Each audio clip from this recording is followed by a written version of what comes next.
আসসালামাইকুম আমার আপুরা ভাইয়েরা, তোমরা কেমন আছো? কালকে থেকে আমি ভিডিও করতে পারতেছি না, আমার মেয়েটা দেশে, এই জন্য রান্না বাড়া করি না, এই জন্য ভিডিও করি না। আজকে রান্না করতে আসি ফুলকপি ভাজি, মুরগি নিয়েছি, মুরগি রোস্ট করব। কীভাবে করব তোমরা একে একে আমার ভিডিওটা। ফুলকপি ভাজি বসিয়ে দিচ্ছি, এই যে দেখো ফুলকপি ভাজি বসিয়ে দিচ্ছি। এইদিকে আবার ভাত হইতে আছে, তো দেখা দিয়ে রাখি। এই যে ফুলকপি ভাজিটা দেখো, এখন ভাজিটা আমি নাড়াই করে নেব সুন্দর করে।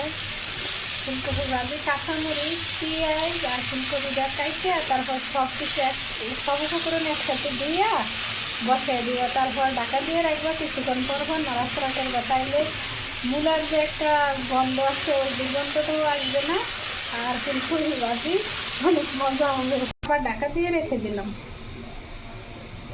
10 মিনিটের জন্য। ঢাকা দিয়ে আমার প্রিয় ভাই বোনের, এই দেখো আমার ফুলকপি ভাজি হয়ে গেছে। আর ভাজিতে তোমরা হলুদ দিবা না, হলুদ না দিলে সাদা ভাজিটা চাইনিজের মতো দেখা যায়, আর খেতেও অনেক মজা হয়।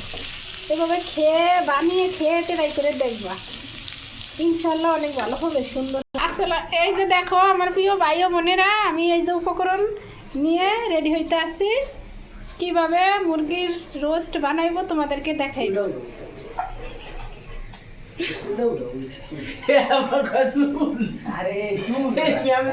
কুচি দিয়ে দিলাম, এই যে পেঁয়াজ কুচি দিয়ে দিছি, কাজু বাদাম বাটা, আলুর বাখারা, মরিচের গুঁড়া,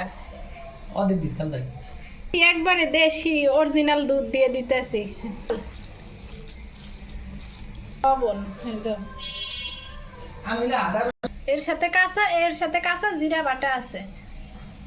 এবার হাত দিয়ে ভালোভাবে সমস্ত উপকরণ মিলিয়ে নেব। উপকরণ মিলিয়ে নেওয়া হয়ে গেলে এখন উপর দিয়ে খানিকটা সরিষার তেল দিয়ে